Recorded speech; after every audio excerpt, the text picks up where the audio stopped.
Hello les amis, j'espère que vous allez bien.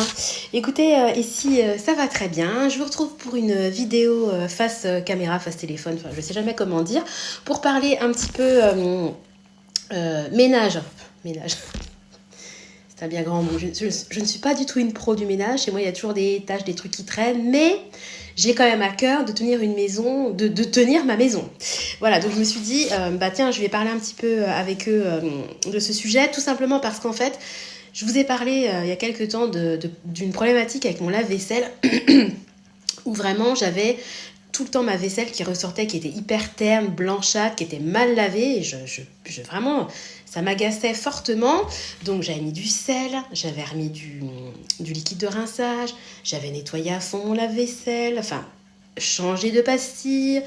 Rien ne fonctionnait. Et en fait, je voulais, à travers cette vidéo, déjà remercier une abonnée qui m'a fait monter la lumière au cerveau, parce qu'en plus, le pire, c'est que je l'ai déjà fait, mais j'y ai pas pensé cette fois-ci. Mais oui, elle a raison. En fait, j'ai enlevé les pales, vous savez, ce qui tourne dans la vaisselle, et en fait, il y a des petits trous pour que l'eau, en fait, sorte.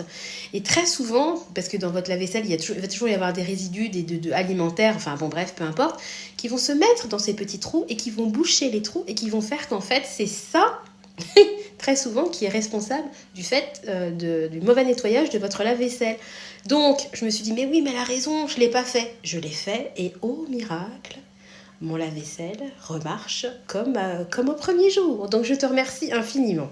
Donc, comme c'est grâce à elle que ma vaisselle est à nouveau propre, je me suis dit que j'allais partager mes petites astuces ménage. Il n'y a rien d'extraordinaire, mais bon, je me suis dit, bah, peut-être que pour plein de personnes, nettoyer les pales du lave-vaisselle, c'est rien, mais moi, j'y ai pas pensé et je tenais à la remercier. Donc, je me suis dit, ben, si ma vidéo peut servir ne serait-ce qu'à une personne, et ben, pour moi, ça sera d'une utilité pour quelqu'un et ça me crée de la satisfaction. D'ailleurs, avant de commencer mes pseudo-astuces du quotidien, je voulais vous dire, vous savez, j'ai lancé un peu le concept une bouteille à la mer, là, où je voudrais qu'on échange entre nous une fois par mois sur nos astuces pour les finances personnelles. Donc, j'ai fait une vidéo sur le budget course, les extras, etc. Là, j'ai lancé une vidéo sur l'épargne de précaution, pourquoi, combien, comment vous faites pour la mettre en place, quelles astuces vous avez mis, enfin, bon, voilà, où on se partage un petit peu nos tips pour progresser dans nos objectifs. Et je me dis, mais pourquoi je ne ferais pas une vidéo aussi sur un thème un peu plus vie de famille. Donc ça peut être le ménage, ça peut être, j'en sais rien moi, comment vous occupez vos enfants les mercredis, quelles sont vos astuces pour... Enfin, peu importe. Et je me dis, mais ça pourrait être aussi sympa. Donc je lance une deuxième bouteille à la mer. Si vous avez des suggestions de vidéos, des thèmes que vous souhaiteriez que j'aborde ou des astuces à partager et que vous aimeriez que je restitue en vidéo, ben n'hésitez pas. Moi, ma chaîne, elle est vraiment... je l'ai toujours dit, je le redis, ma chaîne, elle est là pour échanger, pour partager, pour progresser, pour s'entraider les uns les autres. Ma chaîne est à destination aussi bien des femmes que des hommes. Parce que c'est pareil, moi là je vous parlais un peu de ménage, etc. Le ménage n'est pas uniquement destiné aux femmes. Et moi, s'il y a des hommes ou des femmes qui veulent partager leurs astuces, bricolage, j'ai une vidéo qui marche beaucoup en ce moment, je ne sais pas pourquoi, sur le nettoyage des dalles extérieures. Moi, je suis preneuse. Hein. Moi, j'aime bien que ma maison soit propre, mais j'aime bien jardiner, j'aime bien bricoler. Enfin, je veux dire, ouais, tout m'intéresse. Hein. Donc, n'hésitez pas, ma chaîne est ouverte à tous.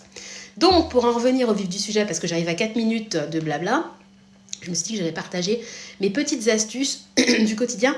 En fait, pour entretenir l'électroménager. Quand je dis ménage, c'est pas serpillière, etc. C'est juste entretien de mon électroménager dans le but de les faire durer le plus longtemps possible. Donc au niveau de mon lave... Alors déjà, comme je peux avoir une mémoire de poisson rouge et que je peux très bien oublier parce que moi je me mets une récurrence mensuelle pour certains entretiens d'électroménager.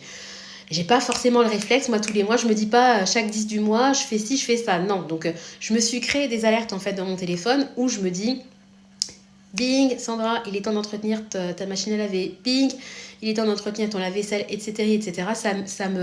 Ça m'enlève de la charge mentale. Je me mets une alerte, mon téléphone sonne, et puis je le fais. Ça me dure 10 minutes dans ma journée, et puis on n'en parle plus.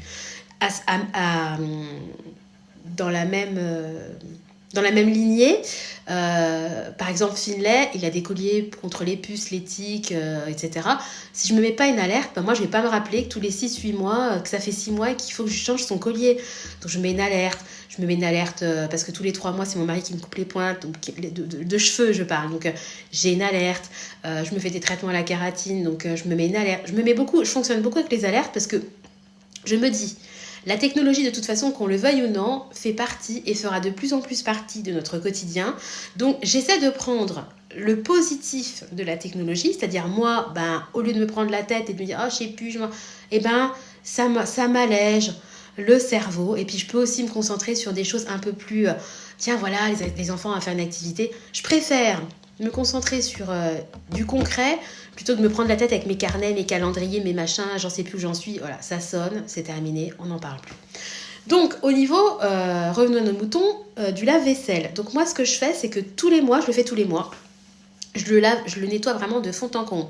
Donc, je nettoie déjà l'intérieur. S'il y a des petites...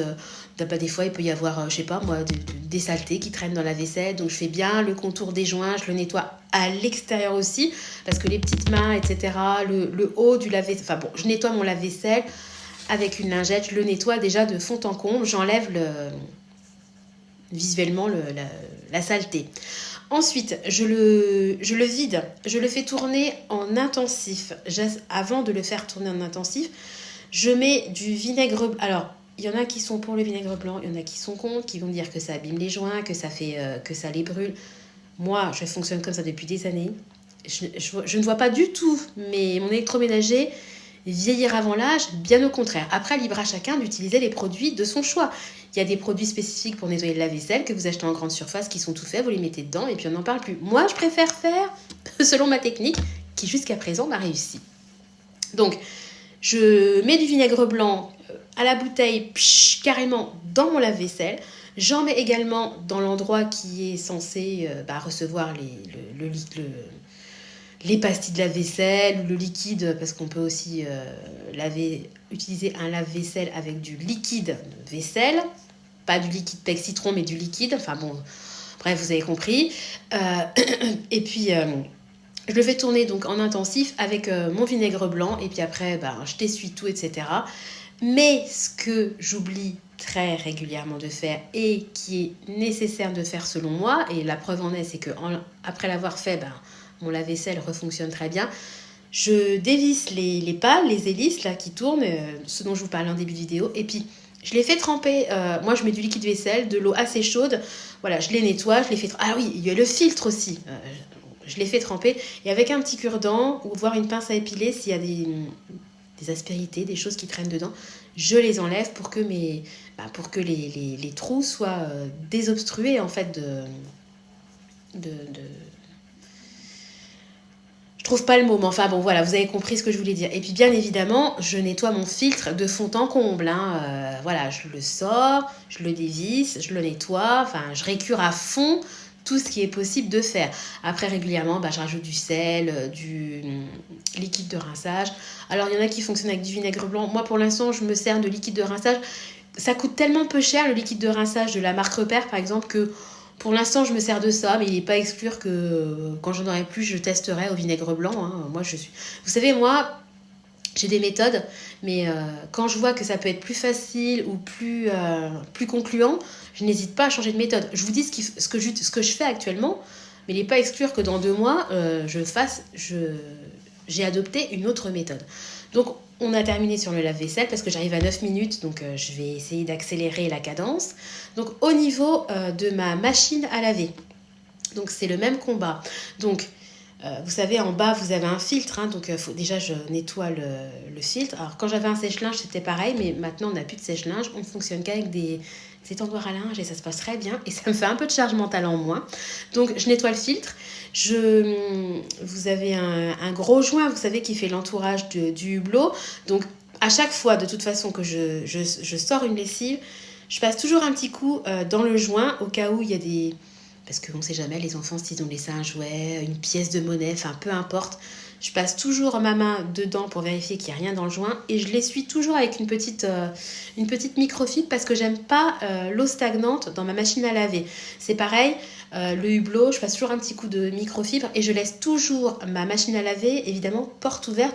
Je la ferme jamais juste après un lavage parce que c'est le meilleur moyen pour que ça condense, que ça fasse de l'humidité puis qu'après ça moisisse à l'intérieur et là par contre au secours quoi. Voilà, donc une fois par mois, même combat, donc je nettoie le filtre du bas, je sors le compartiment où vous mettez la lessive, l'adoucissant, etc. et je le nettoie parce que quand vous mettez de la lessive liquide ou de l'adoucissant, ça a tendance, vous savez, ça devient un peu visqueux, ça laisse des dépôts, vous avez beau faire, donc je sors ça, je mets ça dans de l'eau chaude à tremper avec du liquide vaisselle et si besoin, j'y vais à la brosse à dents pour nettoyer certains endroits parce que j'aime bien que ça soit propre, mais moi, quand c'est sale, ça me fait une espèce de pollution visuelle. J'ai du mal, donc j'aime bien quand même que mon électroménager soit propre. Donc bien évidemment, comme pour le lave-vaisselle, je nettoie l'extérieur, le dessus de ma machine à laver. Enfin bon, ça paraît évident. Voilà. Et puis quand vous vous occupez du filtre du bas, il faut bien penser à mettre un récipient en bas plat qui puisse passer en dessous parce que forcément y a de l'eau qui va s'écouler de votre machine à laver, ce qui est normal.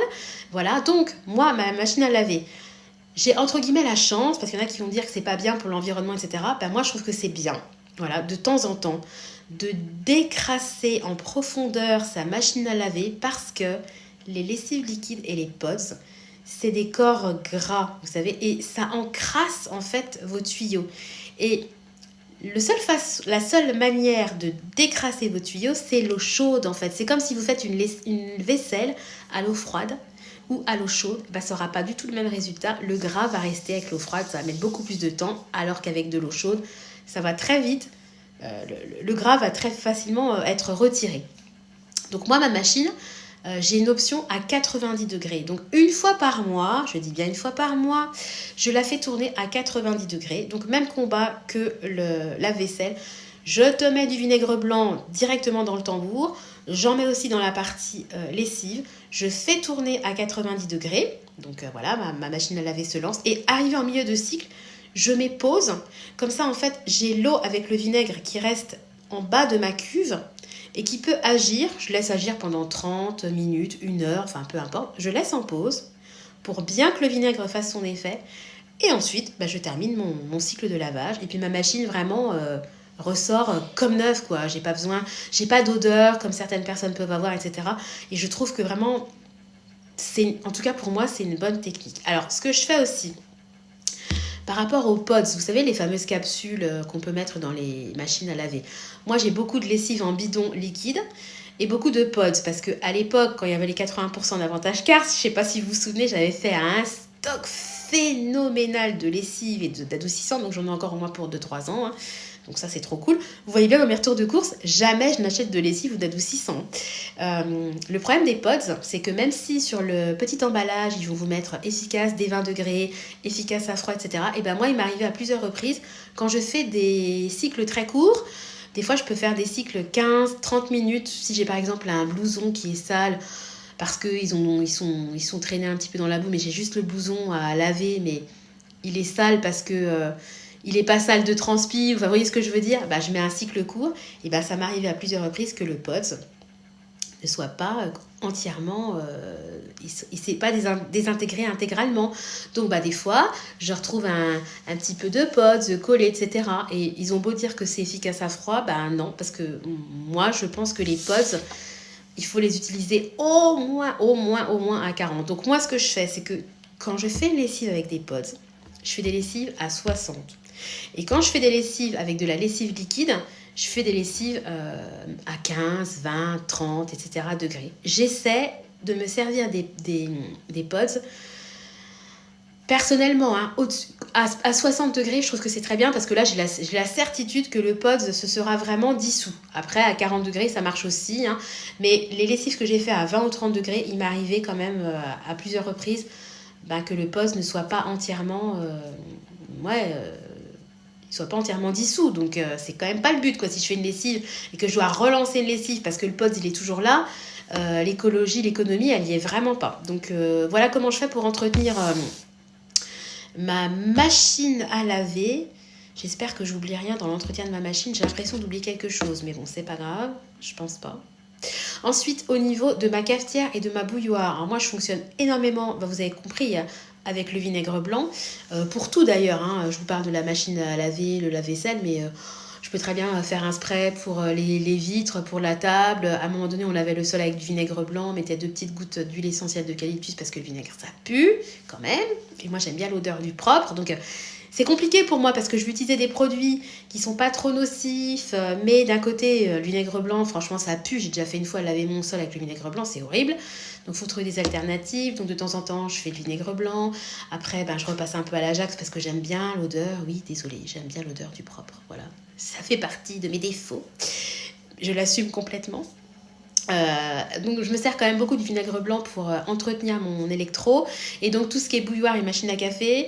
Alors la bouilloire c'est pas une fois par mois parce que je m'en sers très rarement, et puis en plus les bouilloires j'ai vu que c'était nocif, donc il fallait mieux avoir des bouilloires en verre. Donc pour l'instant j'ai pas encore acheté de bouilloire en verre, donc je me sers très très rarement de ma bouilloire. Maintenant, comme ça m'a fait un peu peur, l'histoire des bouilloires, je fais chauffer ma casserole à l'ancienne dans ma casserole. Je fais chauffer mon eau à l'ancienne dans une casserole d'eau, tout simplement, comme faisaient mes parents et mes grands-parents. Et ça se passe très bien.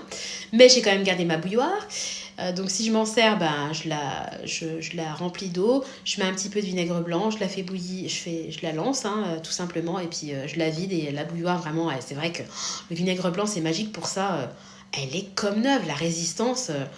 elle peut être entartrée, toute blanche, vous dites oh là là c'est récupérable, vous mettez du vinaigre blanc, vous faites bouillir ça, mais vous avez l'impression d'avoir une bouilloire neuve. Et puis la cafetière c'est pareil, donc ce que je fais c'est que je la remplis pas de vinaigre blanc évidemment, je la vide, je la nettoie extérieurement, enfin comme la bouilloire, vous avez compris, je mets 90% d'eau et 10% de vinaigre blanc, et je la fais tourner 1, 2, voire 3 fois si... je suis passée à côté de mon rappel avec mon téléphone et que je ne l'ai pas fait pendant 2-3 mois, ce qui peut m'arriver. Je peux le faire 2-3 fois, et c'est vrai que ma cafetière fonctionne très très bien. J'ai regardé mon petit... vous savez, j'ai un fichier Excel que je me suis créé avec la liste de tous les électroménagers que j'ai à la maison et les dates d'achat. Et comme ça peut me permettre de dire, voilà, ça fait 10 ans qu'on a tel électroménager. À mon avis, rapidement, il va falloir le changer. Enfin, je trouve que c'est bien parce que le temps, il passe tellement vite. On n'a pas forcément la notion du temps par rapport à l'électroménager. Et des fois, on se dit, oui, ça fait déjà 10 ans que j'avais cet électro et il faut le changer et on n'a pas prévu. Et voilà, donc moi, j'ai une épargne électroménager. Mais à côté, j'ai mon petit fichier Excel parce que je trouve que c'est... utile. Et puis, je trouve qu'au lieu de ressortir ses factures, prendre son truc papier, je trouve qu'au moins sur un seul support j'ai tout en même temps et puis je suis tranquille, voilà. Donc ma machine à café, elle a quand même 8 ans, parce qu'il n'y a pas longtemps j'ai regardé mon fichier Excel et elle fonctionne super bien, et j'espère qu'elle me fera encore 8 ans et encore 8 ans après, etc. Parce que elle m'a pas coûté très cher, mais je l'aime beaucoup parce que en fait elle a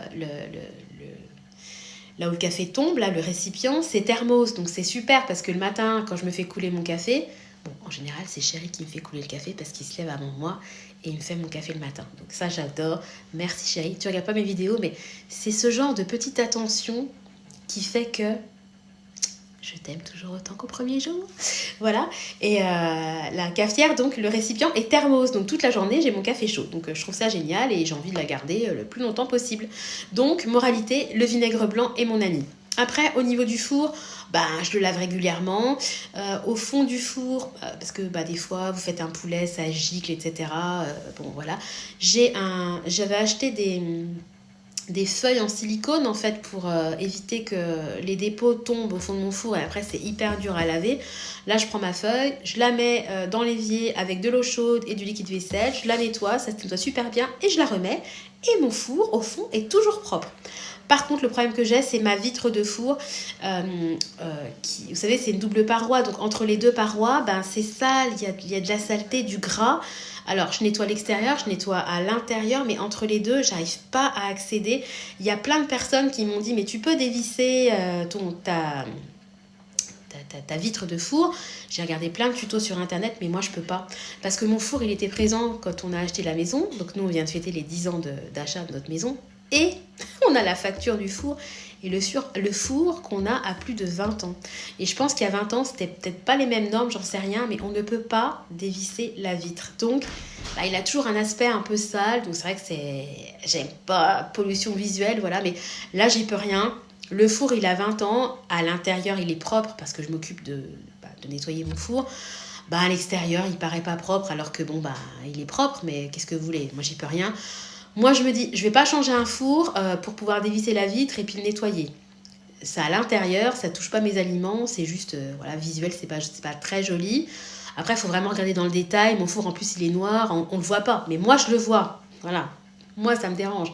Ben, les gens qui viennent chez nous, déjà, j'aime pas trop que les gens soient derrière moi dans la cuisine. J'aime pas. Et puis, ils sont pas là à regarder mon four. Enfin, voilà. Mais c'est juste perso. C'est pas quelque chose que j'apprécie. Mais quand on changera de four, je ferai bien attention de vérifier que la vitre peut bien s'enlever pour être nettoyée. Parce que le jour où on aura un four neuf, j'avais vraiment envie de l'entretenir au mieux. Et puis, que ça soit au niveau propreté, mais aussi au niveau visuel. Je trouve que, voilà, quand vous cassez la binette à entretenir votre électroménager, voilà, bah, vous avez envie que ça soit propre visuellement aussi, quoi. Donc voilà. Après, bah, évidemment, mon frigo, pareil, je le nettoie très régulièrement. Moi j'ai un petit en bas de mon frigo, j'ai toujours de l'eau, de la condensation, donc je mets des éponges, je les essore, je lave mes éponges, je nettoie mon frigo avec du vinaigre blanc. Enfin bon, ça, je pense qu'on est tous un peu pareil. Le micro-ondes, c'est pareil, j'ai pas d'astuce pour le micro-ondes, hein. Moi, très régulièrement, je le nettoie parce que même si je mets une cloche, des fois, voilà, le micro-ondes, il salit, c'est comme ça, donc je nettoie intérieur, extérieur. Quand vous le faites régulièrement, vraiment, en réalité, plus vous le faites régulièrement, plus ça va vite, en fait, d'entretenir vos électroménagers, quoi. Voilà. Donc, je vais m'arrêter là parce que j'arrive quand même dangereusement à 22 minutes pour vous expliquer comment j'entretiens mon électro, ce qui n'a rien d'extraordinaire, mais je me suis dit, si ça peut servir à quelqu'un, écoutez, partageons. Et puis, je reviens donc sur ce que je disais au début de la vidéo. Si vous avez des idées, des envies, des thèmes que vous souhaitez aborder, vous savez que moi, je suis très ouverte. Je n'ai pas vraiment de tabou, que ce soit financier, que ce soit... Enfin, voilà. N'hésitez pas à donner des idées de vidéos, à partager vos astuces. Enfin, bon, vous savez que j'adore vous lire. Ma porte est grande ouverte. Voilà, allez, sur ça, je vais vous laisser. Je vous fais à tous de gros bisous. Encore une fois, prenez bien soin de vous. Et puis, comme d'habitude, je vous donne rendez-vous dès demain dans une nouvelle vidéo. Allez, des gros bisous. À demain. Bye bye.